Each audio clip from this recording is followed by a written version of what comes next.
यादव और आप देख रहे हैं नेशन स्टार। आज बात करेंगे उत्तर भारत में पड़ रही लगातार ठंड के बारे में। उत्तर भारत में लगातार कड़ाके की ठंड पड़ रही है, जिसके चलते लोगों को परेशानियों का सामना करना पड़ रहा है। इसी पर विस्तार से बातचीत करने के लिए मेरे साथ हमारे उत्तराखंड स्टेट हेड मनीष कागरान जुड़ रहे हैं और साथ ही हमारे उत्तराखंड प्रभारी रामगोपाल सैनी भी सीधा लाइव जुड़ रहे हैं।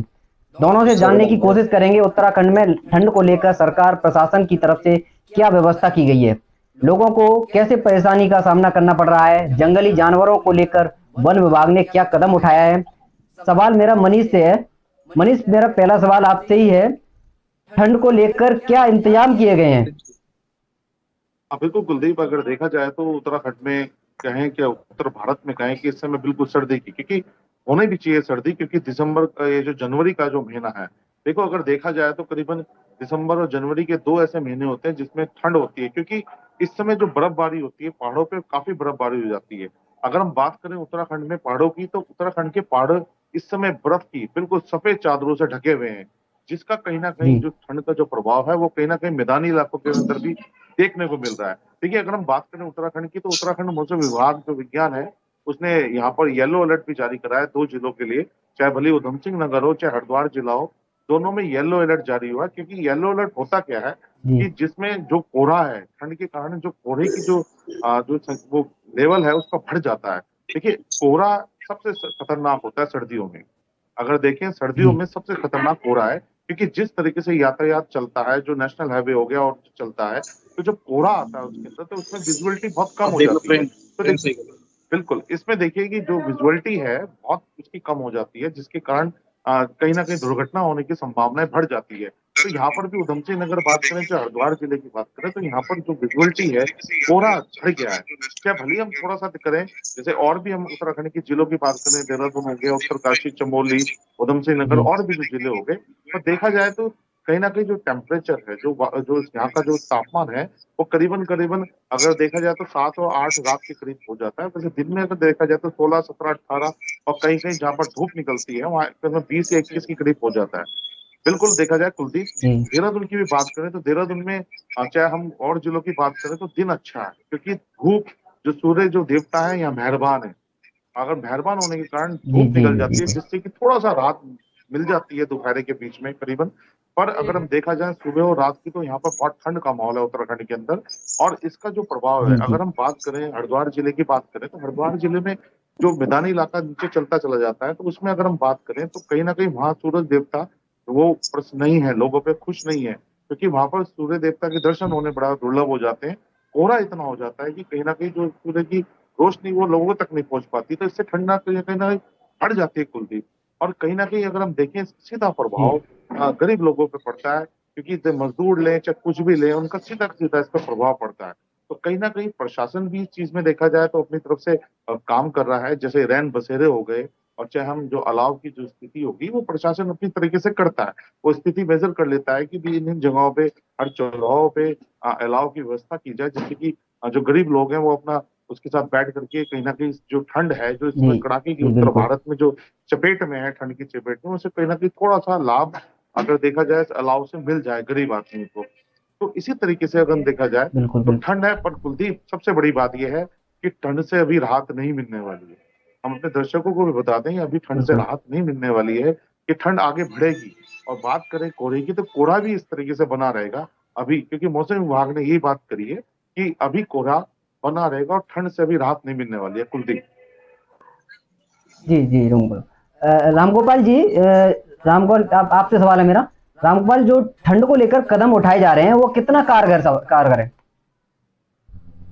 तो कुलदीप देखिए, हरिद्वार देहात क्षेत्र की बात कर ले या फिर पूरे प्रदेश की बात कर ले, तो ये कहा जा सकता है कि बिल्कुल जिस तरीके से प्रशासन द्वारा एक चेतावनी यानी कि एडवाइजरी भी जारी की गई है, जो प्रशासनिक अधिकारी है रैन बसेरे को लेकर के वही तमाम जो व्यवस्थाएं हैं उनको लागू करने के साथ साथ में जो आने जाने वाले जो यात्री हैं उनको एक सहूलियत जो है प्रशासन देने का काम करे।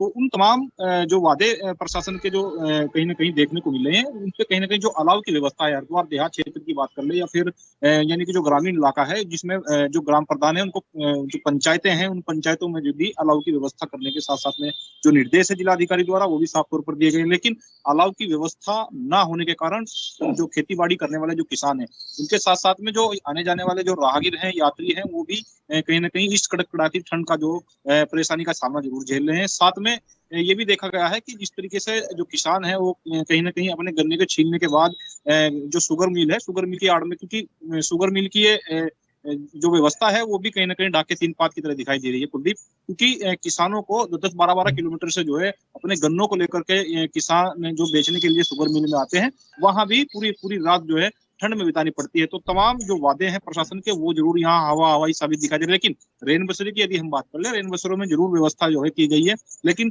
साफ तौर पर जिस तरीके से मौसम विभाग द्वारा एक चेतावनी भी जारी की गई है कुलदीप, क्योंकि जो हरिद्वार और उधम सिंह नगर यानी कि 2 जिलों को लेकर के जो यानी कि धूप है वो खिलने वाली है, लेकिन फिलहाल हल्का सूरज जरूर दिखाई दिया है, क्योंकि जो शीतलहर है वो बरकरार जो है फिलहाल बरकरार है। यानी कि जो मैदानी इलाका है उसमें देखने को मिलेगी। लेकिन जो पहाड़ी क्षेत्र है, कहीं ना कहीं जिस तरीके से ऊंचाई वाले जो इलाके हैं वहाँ जो बर्फ है कहीं ना कहीं वो देखने को मिली है, क्योंकि जिससे जो एक ठंड का जो तापमान है उसमें भारी गिरावट जो है देखने को मिली है। साफ तौर पर जो यानी कि परिचालक है वो भी जो हाईवे से यानी कि जो कहा जा सकता है कि जो विजुअलिटी है वो विजुअलिटी कम होने के कारण, यानी कि फॉग ज्यादा आने से विजुअलिटी कम होने के कारण फॉग लाइट और इंडिकेटर का सहारा लेकर ही अपने गंतव्य की ओर निकल रहे। तो कुलदीप ये कहा जा सकता है कि जो कड़कड़ाती ठंड है फिलहाल अभी जनवरी का फर्स्ट वीक है, और आने वाले अभी 2-3 यानी कि हफ्तों में और ज्यादा इसका जो है प्रभाव देखने को मिलेगा। लोगों को परेशानियों का सामना जरूर करना पड़ रहा है। यही कारण है उत्तराखंड सरकार द्वारा जो 1 तारीख से लेकर के 15 तारीख तक की जो कहीं ना कहीं छात्र छात्राओं की जो अवकाश घोषित किया गया है, साफ तौर पर कहीं ना कहीं सर्दियों के मौसम को लेकर के इसी तरीके से जो शिक्षा विभाग द्वारा ये फैसला लिया गया है। और ऐसे आने वाले दिनों में भी अभी और देखने को मिलेगा, क्योंकि यदि शीतलहर और ज्यादा होती है तो ये जो अवकाश घोषित किए गए हैं इसको और भी बढ़ाया जा सकता है। लेकिन फिलहाल यदि बात कर ले जो ठंड का सितम है वो हरिद्वार देहात क्षेत्र की बात कर ले या फिर पहाड़ी इलाकों में, यानी कि मैदानी इलाकों के साथ साथ में जो पहाड़ी इलाका है उसमें भी जो है ज्यादा देखने को मिला। दिन में शीतलहर चल रही है और शाम होते ही जो फॉग है वो काफी ज्यादा आ जाता है, जिससे जो परिचालक है उनको गाड़ी चलाने में काफी समस्याओं का सामना करना पड़ता है। जी जी जी बिल्कुल जी। मनीष, रैन बसेरों को लेकर क्या कुछ व्यवस्था है? देखिए, अगर हम मनीष बात जी। करें सबसे इम्पोर्टेंट जी कुलदीप, सबसे इम्पोर्टेंट बात ये है कि अगर देखें कि अगर उत्तराखंड देखें तो सबसे पहले हरिद्वार जिला अगर देखें, उत्तर प्रदेश की सीमा से लगा हुआ हरिद्वार जिला है। और धर्म नगरी हरिद्वार की बात करें तो कुंभ नगरी हरिद्वार की बात करें तो ये जो नगरी है यहाँ पर यात्रियों का बना रहता है। तो सबसे बड़ी इम्पोर्टेंट बात यह है कि जो यात्री हैं वो गंगा में स्नान करने आते हैं, माँ गंगा में डुबकी लगाने आते हैं। तो सबसे इम्पोर्टेंट बात है कि उनके अलाव की व्यवस्था या जो यात्री होते हैं, क्योंकि यात्री हर तरह के अलग अलग तरीके से देहात क्षेत्रों से भी यात्री आते हैं, तो कहीं ना कहीं प्रशासन ने जो अलाव की व्यवस्था करी है, देखिए जब चौराहा हो गया, चौराहों पे इन अलाव की व्यवस्था थोड़ी सी करके शाम होती है अलाव जलने शुरू हो जाते हैं, तो कहीं ना कहीं थोड़ी जो राहत है वो इन अलाव से मिलती है। उसके बाद अगर देखा जाए तो कई रैन बसेरे हैं जो कि अगर देखे जाए घाटों की तरफ भी रैन बसेरे बनाए गए हैं, जिससे कि जो गरीब आदमी है या जो माइग्रेट है या जो यात्री हैं, जो उनकी अगर कोई व्यवस्था नहीं बनती है तो वो रैन बसेरे में कर उनकी साफ सफाई करी गई है, उनको पहले ही दुरुस्त कर दिया गया है जिला प्रशासन के द्वारा। तो यहाँ पर रैन बसेरे में भी वो अपना रात को ठहर सकते हैं और इस तरह की व्यवस्था यहाँ कर सकते हैं। ठंड को लेकर के जिला प्रशासन कर रहा है, पल पर चेतावनी भी दी जा रही है कि किस तरह का माहौल आगे होने वाला है ठंड से, या किस तरह की स्थिति ये है। अब देखा जाए तो अगर हम बात करें उत्तराखंड में आपदा कंट्रोल भी है, आपदा के लिए भी एक अलग विभाग निर्धारित करा गया है जो कि समय समय पर मॉनिटरिंग कर करके इस तरह की स्थिति को भाप करके यहाँ पर कार्य कर रहा है। पर अगर हम बात करें उत्तराखंड की, और उत्तराखंड की अगर हम और जिलों की बात करें कुलदीप, तो देखिए देहरादून हो गया, देहरादून धूप खिल रही है, धूप निकल रही है देहरादून के अंदर। तो इसलिए दिन का जो वहाँ का जो तापमान है वो करीबन 20 या 21 के करीब बना हुआ है इस के अंदर। पर हम देखें सुबह की और शाम की बात करें तो जैसे जैसे धूप हटती है तो तापमान वहां पर गिरना शुरू हो जाता है।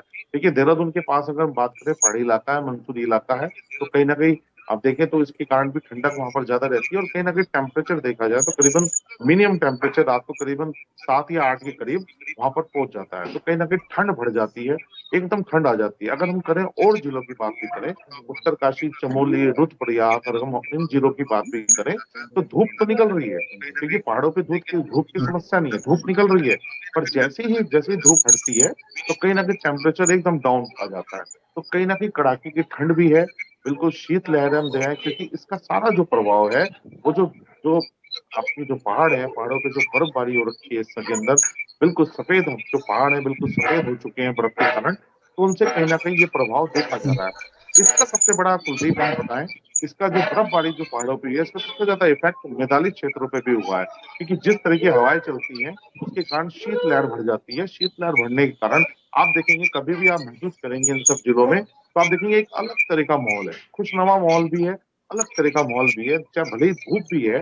क्योंकि धर्मनगरी हरिद्वार की अगर हम आज की बात करें तो कहीं ना कहीं थोड़ी धूप निकली है, तो जो सूर्य देवता है थोड़ी देर के लिए प्रसन्न है, और धूप है पर बहुत हल्की है। तो कहीं ना कहीं इस तरह का माहौल है, बहुत शीतलहर का माहौल है। अगर आप देखेंगे हवा के अंदर जो नमी है, अगर जैसे ही थोड़ी शाम हो जाएंगे तो आप देखेंगे कोहरा, बिल्कुल कोहरा क्या करता है, पूरे देखा जाए झीलों को अपनी आगोश में ले लेता है। आप अगर सड़कों पे निकलेंगे या कहीं बाहर की तरफ निकलेंगे तो आप देखेंगे एक हल्का हल्का सा पानी या ड्रॉप आपके कपड़ों पे आ जाएगी उसमें कहीं ना कहीं। तो कोहरा इस तरीके से भी निकल करके आ रहा है, और शीतलहर ही इसके कारण ही ठंड बढ़ रही है। पर सबसे ज्यादा प्रभाव अगर हम देखें तो वो है नेशनल हाईवे पे, वो है सड़कों पे। क्योंकि जिस तरह की स्थिति सड़कों पे, सबसे भयानक स्थिति अगर देखा जाए कुलदीप, तो वो सड़कों की होती है, नेशनल हाईवे की होती है। क्योंकि इस समय दुर्घटनाएं की संभावना बढ़ जाती है, विजुअलिटी कम हो जाती है, कोहरा बढ़ा है, धर्मनगरी हरिद्वार में कोहरा बढ़ा है।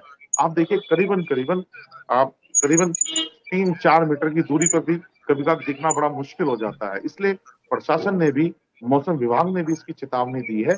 जो नेशनल हाईवे पे जो सफर कर रहे हैं उनको भी ये बताया गया है कि जो फोग लाइट है उसका इस्तेमाल करें, और यातायात को नियम का पालन करें, और बड़े धीरे धीरे गाड़ी को ड्राइव करें, जिससे कि इस तरह की संभावनाएं जो घटनाएं हैं उससे बचा जा सके। क्योंकि सबसे मुश्किल, सबसे टफ जो जीवन इस समय है वो है यातायात का, वो है नेशनल हाईवे का।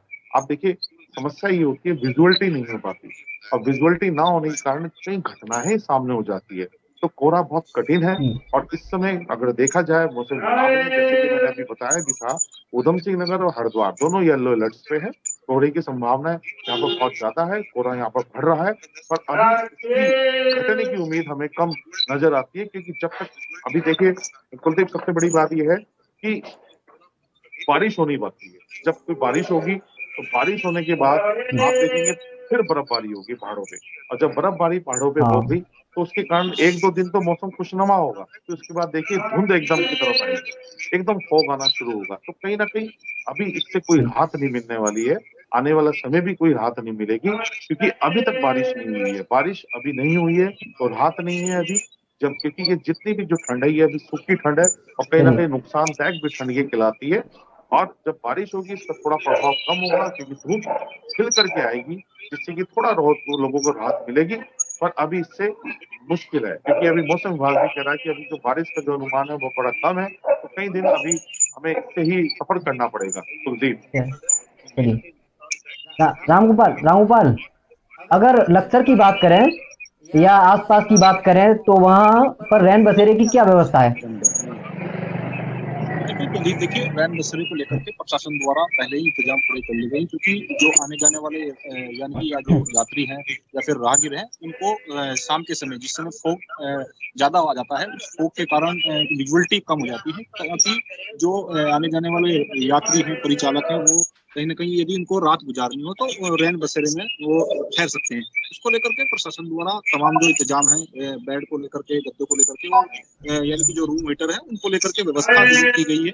साफ तौर पर ये व्यवस्था जो प्रशासन की जरूर देखी गई है। लेकिन जिस तरीके से देहात क्षेत्र में यदि फोग की बात कर ले या फिर शीतलहर की बात कर ले, क्योंकि तमाम तरीके से जो मौसम विभाग द्वारा चेतावनी भी जारी की गई है, क्योंकि मैदानी इलाकों में तो जरूर इसका जो प्रभाव है शीतलहर का, कड़कड़ाती ठंड जो है देखने को मिल रही है। लेकिन साफ तौर पर जो ऊंचाई वाले इलाके हैं उनमें फिलहाल धूप खिल रही है, लोग धूप का आनंद ले रहे हैं। तो ये स्थिति जरूर है। मौसम विभाग ने पहले ही पूर्वानुमान जारी किया है, और मौसम विभाग ने शीतलहर को लेकर के येलो अलर्ट भी जारी किया गया है। उसको लेकर के जो व्यवस्था है, कहीं ना कहीं उनकी जो भविष्यवाणी है वो जरूर सटीक साबित हो रही है। साफ तौर पर स्टेट हाईवे हो या फिर नेशनल हाईवे हो, उन पर ये इस तरीके की जो इनकी फॉग लाइट के साथ में जो इंडिकेटर है उसका इस्तेमाल करते जो परिचालक है वो जरूर दिखाई दे रहे हैं, क्योंकि विजुअलिटी बहुत कम हो जाती है शाम के समय में, तो कहीं ना कहीं परेशानियों का सामना करना पड़ता है। लेकिन दिन में यदि देहात क्षेत्र की बात करें, क्योंकि हरिद्वार और उधम सिंह नगर दो प्लान के जिले हैं और इनमें जो है सबसे ज्यादा जो खेती बाड़ी करने वाले जो किसान हैं उनको परेशानियों का सामना करना पड़ता है, क्योंकि जो खेती बाड़ी करने वाले किसान हैं यानी कि मजदूरी दिहाड़ी करने वाले हैं, जो रोजमर्रा की तरह अपनी जो काम पर जाते हैं, उनको परेशानियों का सामना करना पड़ता है, क्योंकि फॉग ज्यादा है और शीतलहर और ठंड की वजह से जो है वो काम में कहीं ना कहीं उनको परेशानियां आ पाती है। तो कुलदीप, ये कहा जा सकता है कि जिस तरीके से लगातार ठंड बढ़ रही है, आने वाले दिनों में और लगातार इसी तरीके से देखने को मिलेगी, क्योंकि जनवरी का फर्स्ट वीक खत्म हुआ है और दूसरा और तीसरा उसके बाद सिर्फ फरवरी, क्योंकि और ये फरवरी के बाद में यानी कि ये भी कहा जा सकता है कुलदीप, क्योंकि किसानी की जो इस समय फसल है, यानी किसानों की जो फसल है गेहूं की, रबी की फसल बोला जाता है इसको, तो उसमें कहीं ना कहीं ये फायदेमंद होगी। यदि ठंड नहीं पड़ती है तो उसको लेकर के ये भी अनुमान लगाया जाता है किसानों द्वारा कि यदि ठंड जो रबी की फसल पर नहीं आती है तो कहीं ना कहीं उसमें जो यानी कि रबी की फसल की जो बचत है वो नहीं हो पाती है, तो कहीं ना कहीं कमजोरी की वजह से जो है एक मौसम विभाग जिस तरीके से कहा जाता है कि एग्रीकल्चर में, तो ये साफ तौर पर देखा गया है कुलदीप की ये ठंड होना भी बहुत जरूरी है। इसको लेकर कहीं ना कहीं लोगों को परेशानियों का सामना जरूर करना पड़ता है, लेकिन साफ तौर पर ये जरूर देखा गया है कि जो फिलहाल ठंड है उससे लोगों का जो हाल है वो बेहाल है। जी जी शुक्रिया शुक्रिया आप दोनों का विस्तार से बातचीत करने के लिए। जो तो उत्तराखंड सहित जितना भी उत्तर भारत का इलाका है लगातार ठंड पड़ रही है, लगातार कोहरा भी पड़ रहा है और इसी को लेकर लगातार लोग जनता और लोग परेशान हैं। फिलहाल मेरे साथ सिर्फ इतना ही। नमस्कार। इसलिए हम अधिकारियों से